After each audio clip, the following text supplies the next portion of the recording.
তাহলে অঙ্কটা কী দেওয়া আছে, একটা পণ্য 20% লাভে বিক্রি করার বদলে 20% ক্ষতিতে বিক্রি করেছে, দিয়ে ও 400 টাকা কম পেয়েছে। তাহলে পণ্যটি ক্রয় মূল্য কত? তাহলে ও যদি আমরা ধরি ক্রয় মূল্য ছিল 100 টাকা, তাহলে ক্রয় মূল্য যদি 100 টাকা থাকে, তাহলে ও যদি 20% লাভে বিক্রি করতো, লাভে, তাহলে কত হতো বিক্রয় মূল্য? 120 টাকা। আবার ও যদি 20% ক্ষতিতে বিক্রি করতো, তাহলে কত হতো? ক্ষতিতে বিক্রি করলে বিক্রয় মূল্য হতো 80 টাকা। তাহলে এখানে ওর কত টাকা লস হচ্ছে? 120 টাকাতে বিক্রি করতো, এখন বিক্রি করছে 80 টাকায়, তাহলে ওর লস হচ্ছে, অর্থাৎ কম পাচ্ছে 40 টাকা।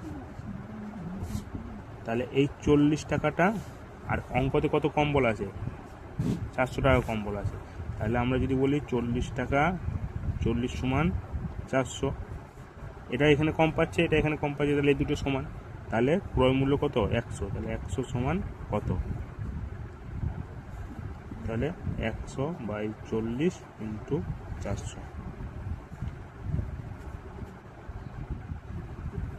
10 1000 টাকা। তাহলে ক্রয় মূল্য হলো 1000 টাকা।